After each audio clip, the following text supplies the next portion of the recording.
এখন আমরা জানব বর্গমূল সম্পর্কে। আমরা জেনেছি বর্গ সংখ্যা কি এবং বর্গমূল কি। যদি কোনো সংখ্যাকে 2 বার গুণ করা হয়, যেমন 2 গুণ 2 গুণ করলে আমরা পাবো 4। এখানে 4 হচ্ছে বর্গ সংখ্যা এবং এই যে 2 যেটি গুণ করা হয়েছে সেটি হচ্ছে বর্গমূল। এই সংখ্যাটা হচ্ছে বর্গমূল। এই বর্গমূল বের করার জন্য এই রুট চিহ্ন ব্যবহার করা হয়। এই চিহ্নটাকে বলা হয় বর্গমূল প্রকাশের জন্য। এই চিহ্নকে বর্গমূলের চিহ্ন বা রুট এটা বলা যায়, রুট চিহ্ন। যেমন 25-এর বর্গমূল বোঝাতে আমরা চাইলে এই যে রুট 25 এটা লিখতে পারি। আমরা জানি 25 পাওয়ার জন্য আমাদেরকে 5 2 বার গুণ দেওয়া লাগবে, তাহলে 25-এর বর্গমূল হবে 5। এখন আমরা বর্গমূল বের করার আরো কিছু পদ্ধতি দেখব। যেমন একটি পদ্ধতি হচ্ছে মৌলিক গুণনীয়কের বিশ্লেষণ করে বর্গমূল নির্ণয়। 16 এই সংখ্যাটির মৌলিক গুণনীয়কগুলো আমরা বের করব।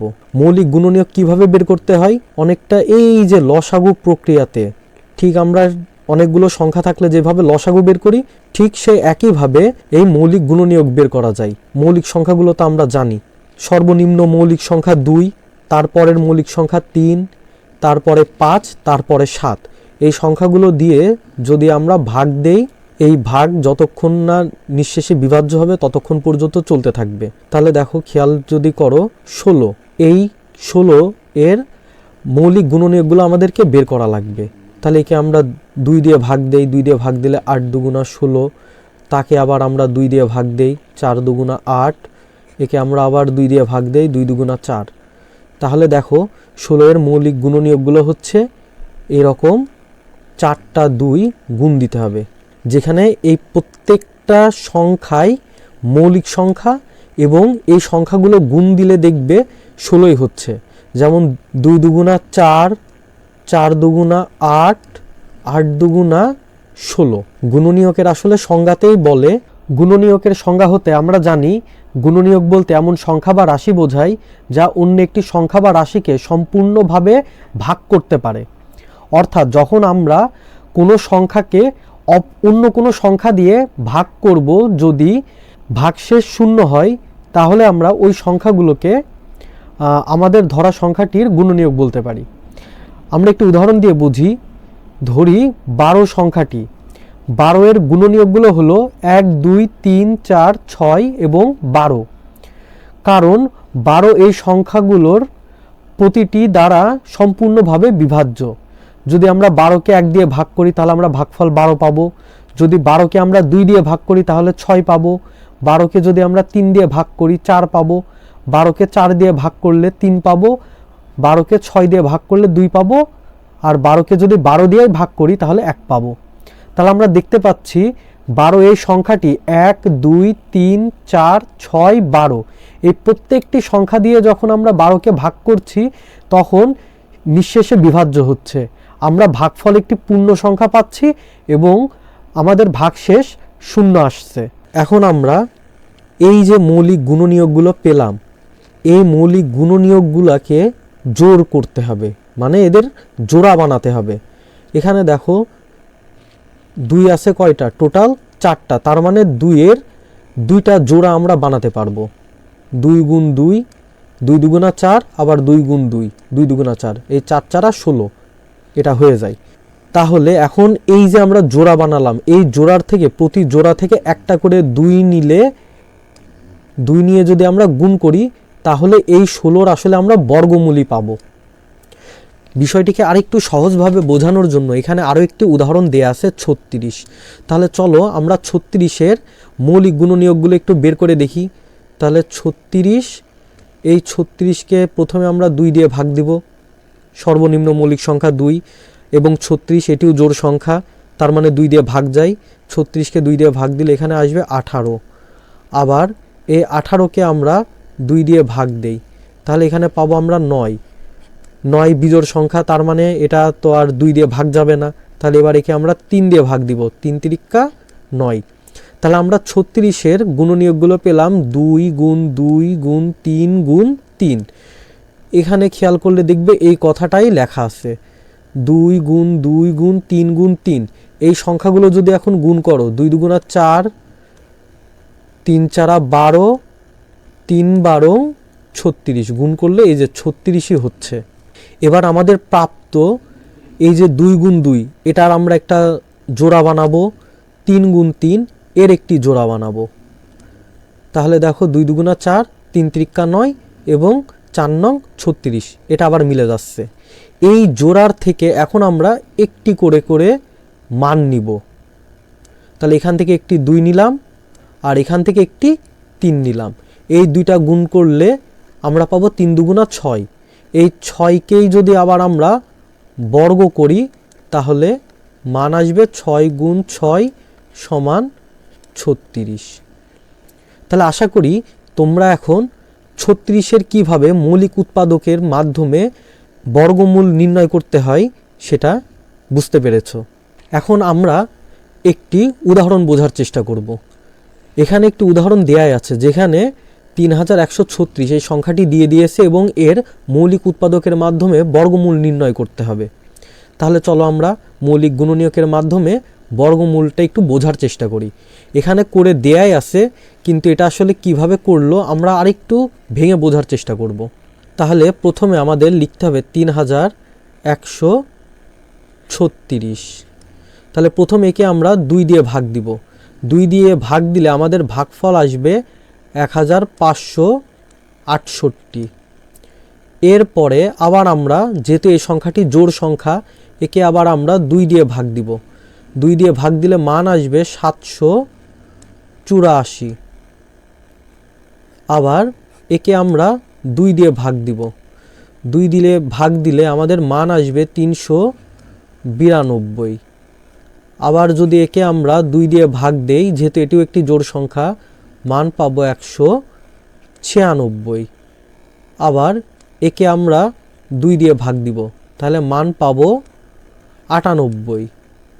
আবার যদি একে আমরা 2 দিয়ে ভাগ দেই তাহলে মান পাবো 49, এবং 49 একটি বিজোড় সংখ্যা, তখন একে আমরা ভাগ দিব 7 দিয়ে। 7 7 49। তাহলে ঠিক এই পদ্ধতি অবলম্বন করে এখানেও মৌলিক উৎপাদকগুলো বের করা হয়েছে।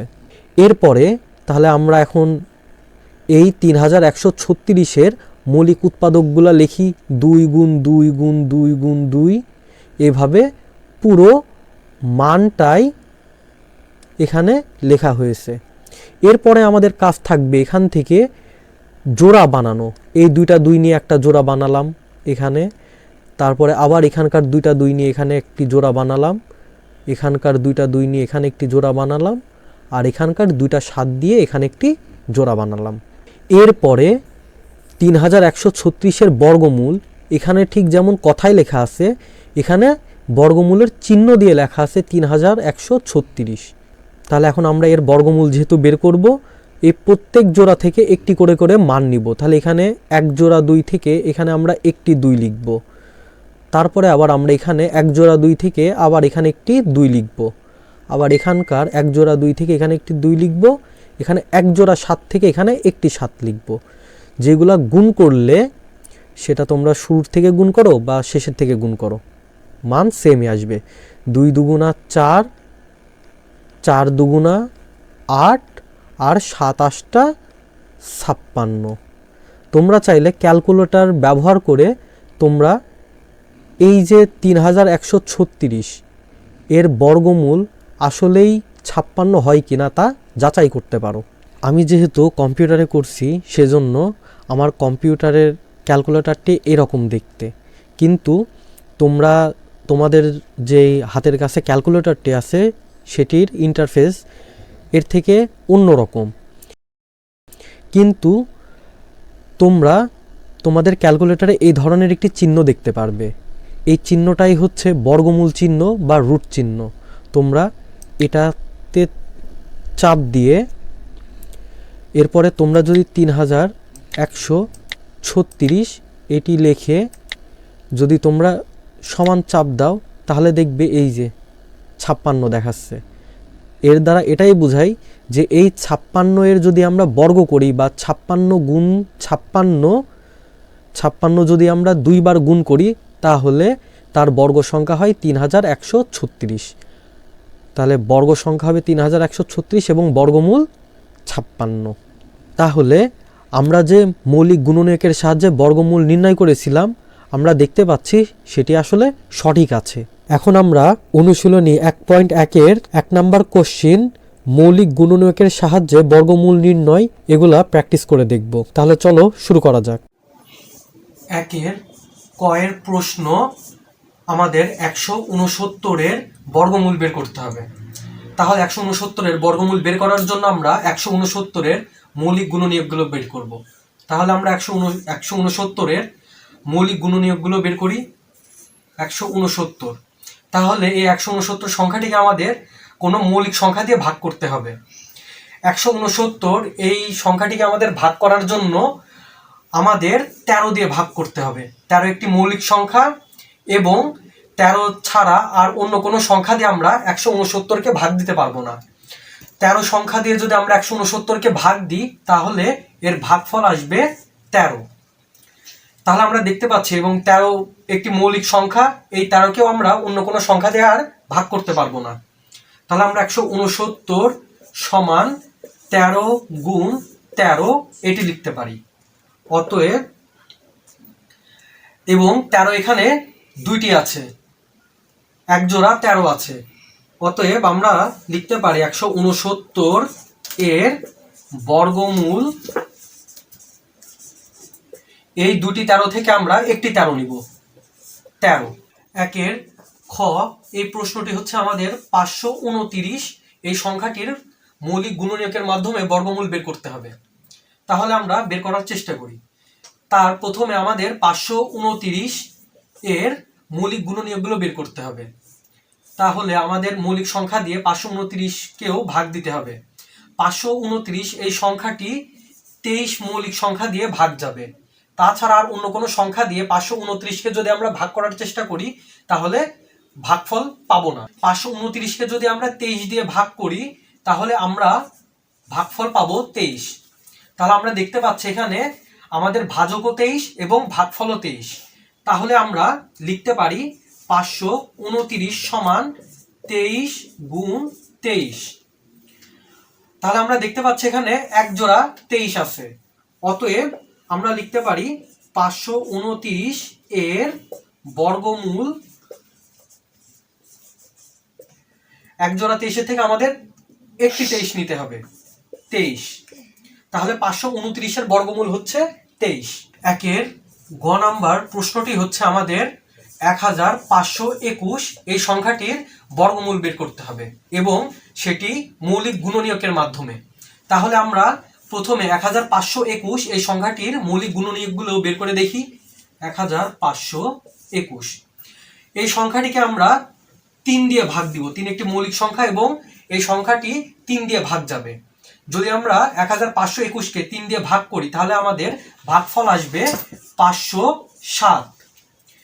আবার এই 507কে আমাদের কোনো একটি মৌলিক সংখ্যা দিয়ে ভাগ করতে হবে। যদি আমরা 3 দিয়ে ভাগ করি তাহলে আমরা মান পাবো 169। এরপরে আবার আমাদের 169কে ভাগ দিতে হবে, কারণ 169 একটি মৌলিক সংখ্যা নয়। যদি আমরা 169কে 13 দিয়ে ভাগ দিই তাহলে আমরা ভাগফল পাবো 13। তাহলে আমরা দেখতে পাচ্ছি 1521কে যদি আমরা ভাগ করতে থাকি তাহলে আমরা অনেকগুলো গুণনীয়ক পাচ্ছি। অতএব আমরা লিখতে পারি 1521 সমান 3 গুণ 3 গুণ 13 গুণ 13। যেখানে আমরা দেখতে পাচ্ছি এক জোড়া 3 আছে এবং এক জোড়া 13 আছে, অতএব 1521 এর বর্গমূল আমাদের প্রতি জোড়া থেকে একটি করে করে মান নিতে হবে। তাহলে আমরা একটি 3 নিব এবং একটি 13 নিব, আর 3 13 39। তাহলে 1521 এর বর্গমূল 39। আমাদের 1-এর ঘ নাম্বার প্রশ্ন বলছে আমাদেরকে 11025 এই সংখ্যাটির বর্গমূল বের করতে হবে। তাহলে এই সংখ্যাটির বর্গমূল বের করার জন্য আমাদেরকে প্রথমে এর মৌলিক গুণনীয়কগুলো বের করতে হবে। তাহলে আমরা বের করার চেষ্টা করি। 11025কে আমরা প্রথমে ভাগ দিব 3 দিয়ে। কারণ 11,025 এই সংখ্যাটি 3 দিয়ে ভাগ যায় এবং এর নিচে আমরা জানি সর্বনিম্ন মৌলিক সংখ্যা হচ্ছে 2। তাহলে 2 দিয়ে তো আর এই বিজোড় সংখ্যা ভাগ যাবে না, 3 দিয়ে যাবে। তাহলে আমরা যদি 11,025 এই সংখ্যাটিকে আমরা 3 দিয়ে ভাগ করি তাহলে আমরা মান পাবো 3,675। আবার যদি আমরা 3,675কে 3 দিয়ে ভাগ করি তাহলে আমরা মান পাবো 1,225। আবার যদি আমরা 1,225কে এবার 1,225 এই সংখ্যাটি আর 3 দিয়ে ভাগ যাবে না। দেখে হয়তো মনে হতে পারে যে এটাকে হয়তো আমরা 3 দিয়ে ভাগ করতে পারবো, কিন্তু আমরা জানি 3 দিয়ে ভাগ করার জন্য যে সকল সংখ্যাগুলো 3 দিয়ে নিঃশেষে বিভাজ্য হয় ওই সকল সংখ্যার যোগফলগুলো 3 দ্বারা বিভাজ্য হয়। যেমন আমরা যদি চিন্তা করি 15 সংখ্যাটি এটি 3 দিয়ে নিঃশেষে বিভাজ্য হবে কিনা, আমাদের দেখতে হবে এখানে অঙ্ক আছে দুইটি, 1 এবং 5। যদি এই দুটো অঙ্ক আমরা যোগ করি তাহলে আমরা মান পাবো 6। এই যোগফল এই সংখ্যাটিও আসলে 3 দ্বারা বিভাজ্য হয়, 3 দুগুণা 6। ফলে 15 সংখ্যাটিও আসলে 3 দ্বারা নিঃশেষে বিভাজ্য হবে। কিন্তু এখানে যদি আমরা যোগ করে দেখি 5 আর 2 যোগ করলে 7, 7 আর 2 যোগ করলে 9, 9 আর 1 যোগ করলে 10। 10 সংখ্যাটি কোনোভাবেই 3 দিয়ে ভাগ যাবে না, গেলেও সেটি নিঃশেষে বিভাজ্য হবে না, তার একটি ভাগশেষ থাকবে। ফলে এই 1,225 এই সংখ্যাটি 3 দিয়ে নিঃশেষে বিভাজ্য যায় না। এই জন্য আমরা 1,225 এই সংখ্যাটিকে আমরা 3 দিয়ে ভাগ করব না। তার বদলে 3-এর পরে যে মৌলিক সংখ্যাটি আছে সেটি হচ্ছে 5 এবং 1,225 লাস্টে 5 আছে, তার মানে 5 দিয়ে এটি ভাগ যাবে। যদি আমরা ভাগ করি তাহলে আমরা মান পাবো 245। এই 245 এই সংখ্যাটি 3 দিয়ে ভাগ যাবে না, কারণ আমরা দেখতেই পাচ্ছি 5, 5 আর 4 9, 9 আর 2 যোগ করলে 11 হয়, যা 3 দিয়ে নিঃশেষে বিভাজ্য হয় না। ফলে আবার আমরা 5 দিয়েই ভাগ করব। যদি আমরা 5 দিয়ে ভাগ করি তাহলে আমরা মান পাবো 49। আবার যদি আমরা 49 এটি জোড় সংখ্যা নয়, যার কারণে 2 দিয়ে ভাগ যাবে না। 49 9 আর 4 যোগ করলে 13 হয়, যা 3 দিয়ে ভাগ যায় না। ফলে 49 সংখ্যাটি 3 দিয়েও ভাগ হবে না। 49-এর এখানে কোথাও 5 মানে 49-এর শেষে এখানে 0 বা 5 নেই, ফলে 49 সংখ্যাটি এটি 5 দিয়ে ভাগ যাবে না। ফলে 5-এর পরবর্তী যে মৌলিক সংখ্যাটি আছে সেটি হচ্ছে 7। 7 দিয়ে যদি আমরা 49-কে ভাগ করি তাহলে 7 7 49 পেয়ে গেছি।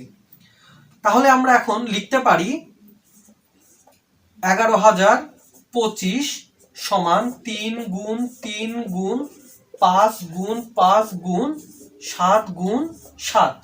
যেখানে আমরা দেখতে পাবো এক জোড়া 3 আছে, এক জোড়া 5 আছে এবং এক জোড়া 7 আছে।